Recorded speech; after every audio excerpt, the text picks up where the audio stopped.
This week on Conestoga Connected, we're getting crafty at Block 3 Brewing. Kyle Runquist meets the friendly lizards of Little Rays. And find out which hit TV show is filmed right here in Cambridge. We can really stand in for almost any place in the world. All this and more coming up.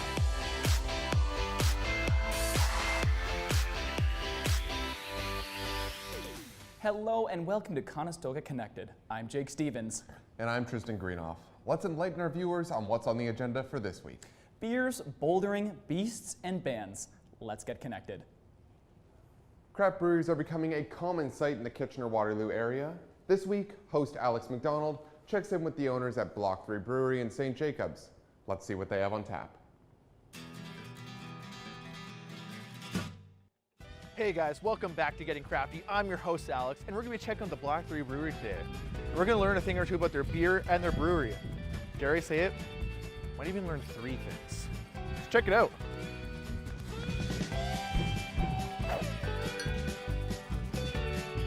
I caught up with Derek Lebert from Block 3, one of the first craft breweries in the region. Derek and company have brewed over 100 different beers and are a big part of the St. Jacobs community. So I guess tell us about the Block 3 experience. Is there some specific features or things you find that customers like when they do show up here?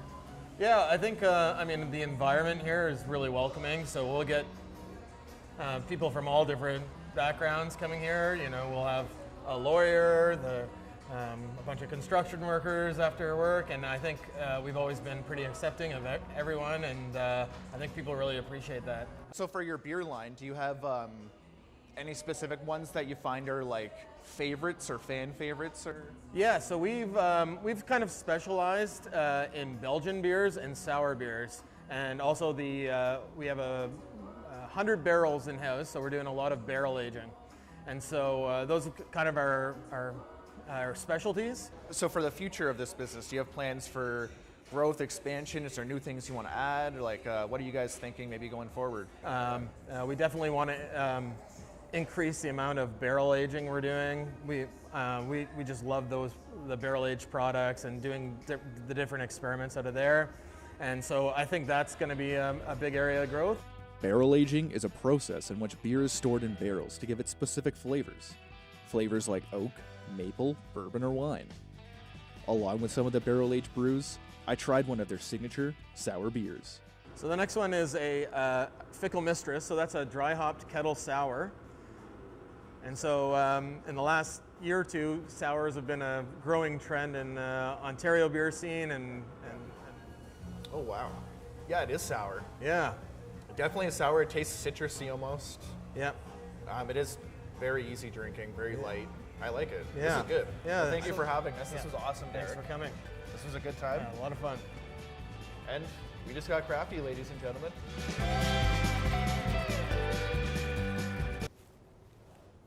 The Handmaid's Tale has gained a lot of traction over the last 2 years, but did you know the multiple locations in the downtown Galt area were used during the filming for both seasons 1 and 2? Kenzie White finds out why our local area has become such a popular film spot for many well-known shows and movies.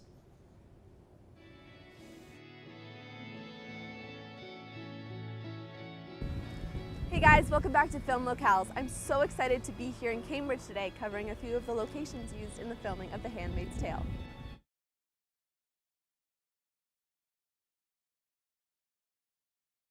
Throughout seasons 1 and 2.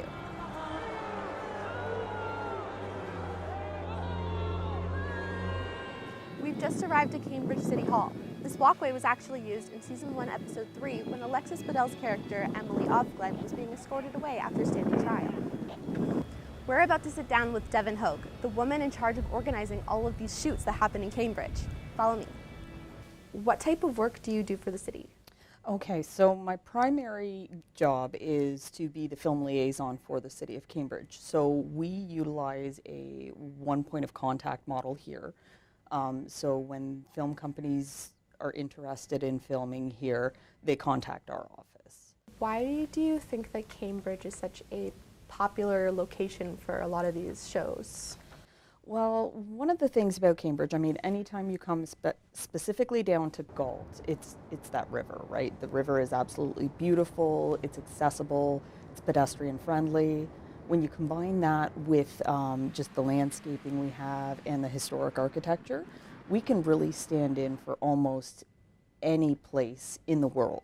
Over the September 2017 numbers, our inquiries are up over 48%.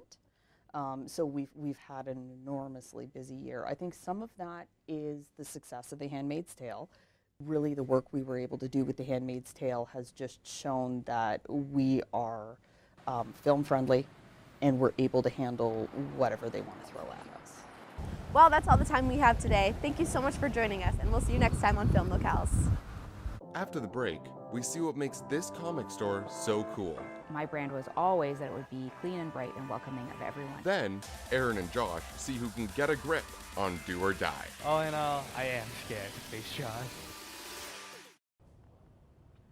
This week, the crew behind Cool Callings heads to Guelph to meet Jennifer Haynes, owner of comic book store The Dragon. Let's find out what inspired her to start a store that is welcoming to everyone and why comics can be more than superheroes. The book that really sort of set me on my path was Strangers in Paradise. It was kind of like the first comic I read that wasn't a superhero comic. That book is sort of where the dragon was formed, because that's when I sort of realized all the possibilities that there were in comics. Stories about romance, and there were humor stories and sci-fi and all these amazing books out there, and it just really just hit me, like it gripped me. I was just into comics at that point, and that just never changed. We've got over 300 subscribers here, and we have probably another 60 at our South End store and another 50 maybe at Milton. And we have the gaming side too, so we're running events all the time, and so we have avid D&D groups. We have Pokemon players that come out every single week. So we've got these groups of people who are coming out and every week making their choice to come here and spend time with us. Being able to like meet new people that are interested in comic books, and like the best thing is like someone that hasn't read it at all, because you can just start them fresh, picking anything that could interest them. Sometimes the best thing is like when they come back in and they're like, holy cow, that was like the best. Like, I'm so glad you recommended that. Winning the Will Eisner Spirit of Retailing Award was pretty unbelievable, because it recognizes the best stores in the world, and it's weird to think that this little store in Guelph would win this award. It's definitely the most welcoming comic book store I've ever been in. Like, it's just so bright, and like it's very easy to navigate. My brand was always that it would be clean and bright and welcoming of everyone, especially families. I wanted parents to feel like they could bring their kids here and that everyone would be comfortable. And that's how I opened the store, and that's what the store is to this day. Juggling the 3 businesses and balancing it with my personal life, that is still a work in progress, and I think it probably always will be. What I would tell myself now, if I went back to sort of the beginning, would be start small. Don't overreach. Don't decide you're going to do this huge thing, because that's what I did when I started, and it was a pretty quick failure. Deal with the small things one at a time, and eventually that will get rid of the larger problems. Still today, I live by that. So Tristan, have you heard what the boys over at Do or Die been up to this week? I hear they reached all new heights with their competition this week. Let's take a look. Hi, I'm your host, Aaron Stanley, and wait a minute, where's Josh?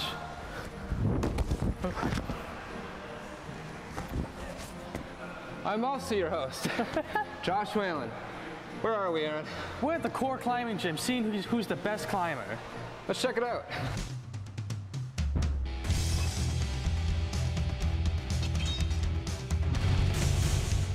This is where I spend most of my time training and climbing. I do like to go to other gyms just to experience other different styles of sets and everything like that, to broaden my my movement base, I guess you could say. If you're new to climbing, don't get discouraged. Like, just keep doing it, you will get better. If you've never tried it before, just try it, because it's super accessible. For bouldering especially, you don't need anybody to harness you or anything like that. It's super easy to just come in, and it's a great activity, great exercise.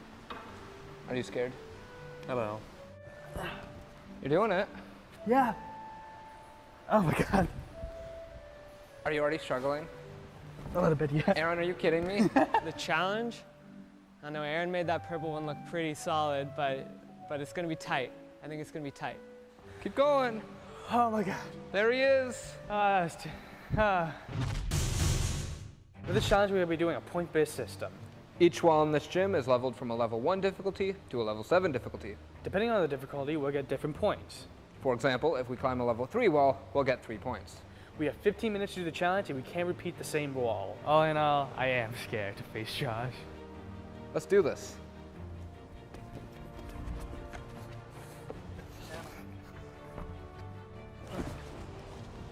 I beat you. Yeah, I went faster. this one that I'm doing right now is level 1. I got this in the bag. Level 2 wall, let's go. Aaron's outclassed. What do you mean? You're totally outclassed. I can't jump, he's taking such a long time to get down there. I'm sorry. So slow, Aaron. I don't want to kill myself. Level 3, done. Oh man. Never mind. Oh no. I feel like mush. I'm so out of shape. Got to the top though. I didn't win.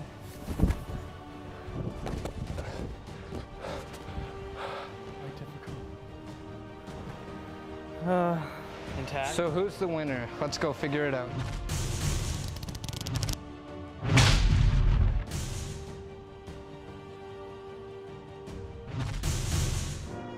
Three, 2, 1.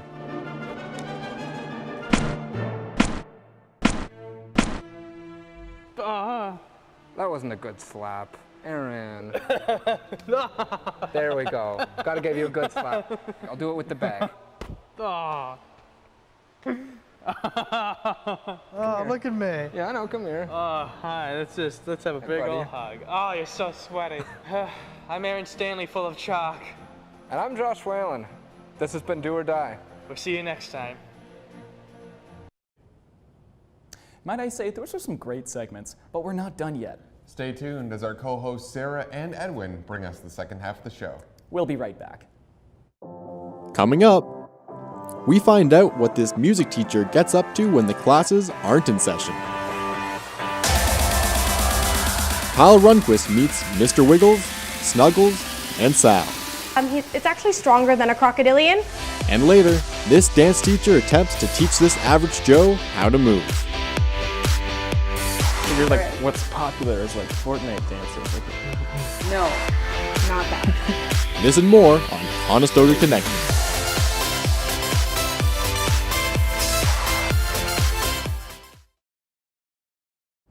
Welcome back to the show. I'm Edwin Harris. And I'm Sarah Gazzola. We've got a great lineup this week with segments covering arts to athleticism.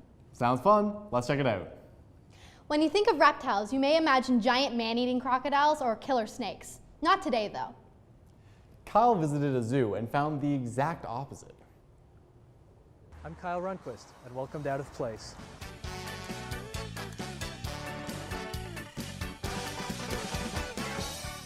On today's segment, we'll be looking at 3 different species of reptiles from around the world, here at Little Ray's Reptile Zoo. Let's have a look.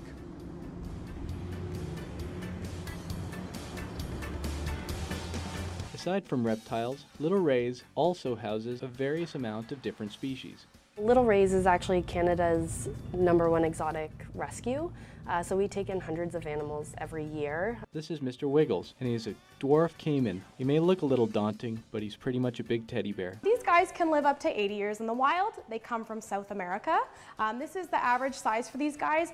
The normal range is 3.5 to 4.5 feet. They usually prey upon small mammals in the wild and can actually go up to a year without eating if they really had to. They're more of an ambush predator, so if they're sitting there by the shoreline and something bigger, such as the jaguar or green anaconda, which is their biggest predators, you're going to sit there and think, well, how are they going to get away from them? So if you guys check out the beautiful back, they have this beautiful layer called osteoderm. This skin, or scale, sorry, is calcified, and it acts as a second set of bones separate from his normal skeleton, preventing him from getting injured. Next up is Sal, who's an Asian water monitor. He loves to walk up and down the hallways of the zoo. In terms of his bite fold, it's actually stronger than a crocodilian, and if you guys do get a chance to notice his beautiful forked tongue, it actually allows him to smell where animals have died and deceased, and where he can actually go and find these animals and eat them. Now, being an animal that preys upon dead animals, he actually will have a lot of bacteria at the back of his mouth, so in the event that he were to bite a human, however he doesn't, that he would actually cause a very nasty infection on your skin. Lastly, we have Snuggles. Snuggles is a ball python who's originally from Africa. The ball python is also known as the royal python. They represent Earth to the men higher up in the tribes, although I like Wendy's a little too much, I can't do it, but they'll actually wear them around their waist waist like a belt, which is very cool. Additionally, if they find one coming across their tribes, they'll try to move it to safety. And if they come across a deceased snake, they'll actually bury them just like a human. I'm Kyle Runquist, and this is Mr. Wiggles. We'll see you next week. I don't think I'd be able to get that close to a crocodile. Kyle must have nerves of steel. Don't think I could either. Next up, we have Schools Out, where Mackenzie meets a classical music teacher with a surprising pastime. Let's see what it is.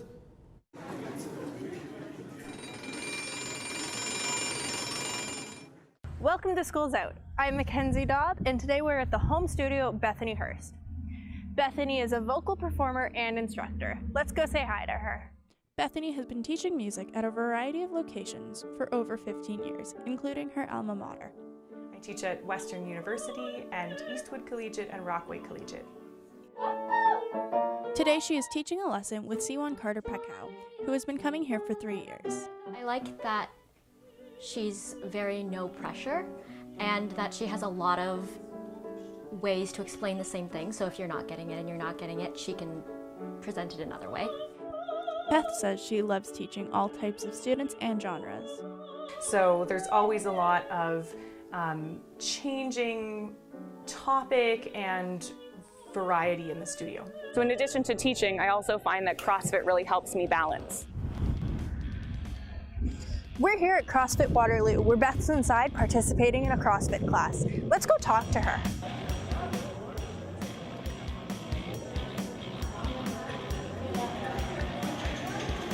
We are at CrossFit Waterloo doing a WOD, which is workout of the day. And we do some lifting before that, and then we do the cardio. CrossFit Waterloo was established in 2009 by Chris Vrains and Eddie Laren and sits right beside Conestoga Mall at the back of the Standard Gym. Beth has been working out for nearly 3 years and has seen improvements in all aspects of her life, especially after 2 C-sections. Just my breath capacity, period, and that my cardio health is better, and the strength training really helped me come back from surgery, so I was able to be back in shape for singing. That improvement, she told us, has also spilled into her teaching life. It's also been useful for my mental health and my stress relief, and to balance the fact that teaching is kind of sedentary, so I'm mostly sitting at a piano bench, so this helps me be active between sessions and to get my day started. Thanks for joining me at school today. I'm Mackenzie Dobb for Conestoga Connected, and I'm out. After the break, Brittany and the Spinformation crew take a trip to Guelph to check out this local record store. And the videographer for tryouts takes his crack at dancing. Coming up on Conestoga Connected. Welcome back. This week, the Spinformation crew takes us through a feminist music movement that dominated the early 90s. Brittany heads down to Guelph to talk to a record store employee who said the movement really had an impact on her. Let's take a look.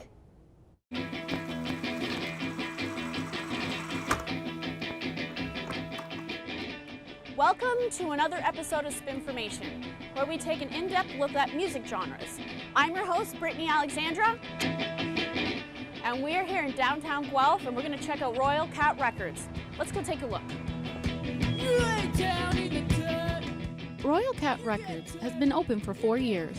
Longtime patron and employee Amber Stevens explains what vinyl means to her.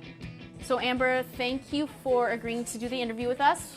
We're really excited to be here. I'm just wondering why you are working at a vinyl store, a record store.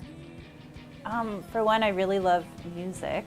It's an awesome place to be. It's just an awesome environment to be in. It feels like I'm involved in the listening experience when I put an album on. I'm not just pressing a button. I'm actually getting the vinyl out of the the cover, putting it on, putting the needle down and listening to it. It's a real involved emotional experience, I guess. Yeah. Can you think of anyone in particular, any genre in particular that really helped sort of pave the way to adulthood for you? Yeah, I really got into the whole Riot Girl movement when I was younger, like Kathleen Hanna, like Bikini Kill, La Tigra, that kind of thing, and I feel like it influenced my musical taste, but also a lot of my views in life. Just recently, Colin dusted off his record player and started diving back into vinyl. I just prefer the physical nature of the records, and I like the fiddliness of the turntables and the entire system, so I like that more than digital download.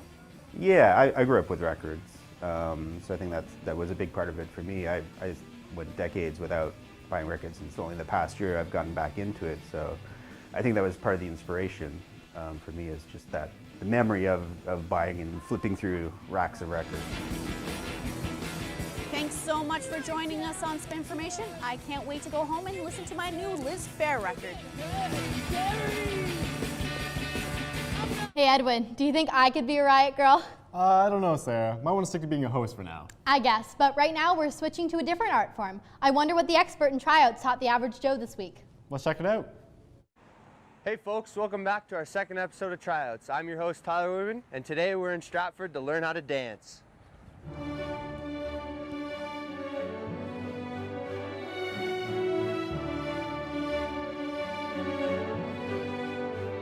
We're here at Onstage Dance Studio with our expert, Shayna Wood.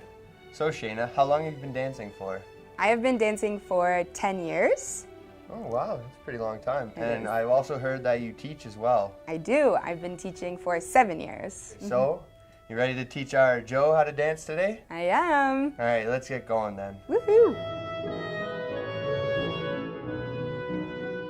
So before we bust a move, we need to introduce our guest, and that's none other than our videographer, Noah Jean-Louis.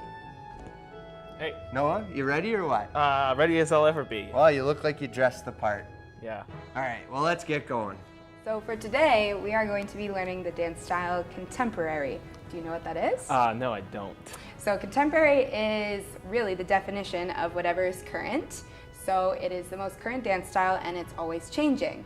So for now, it's a mix of about ballet, jazz, modern, and a little bit of acro, so gymnastics. Here you see Noah stretching. It's important for dancers to stretch to warm up so they don't pull or tear their muscles. So in dance, we count to 8. We go 1, 2, 3, 4, 5, 6, 7, 8, and then we go back to 1. So we're gonna start with our head down, and we're gonna start with our right arm, okay? And our right arm is just scooping out and in. 5, 6, come in, 7, 8.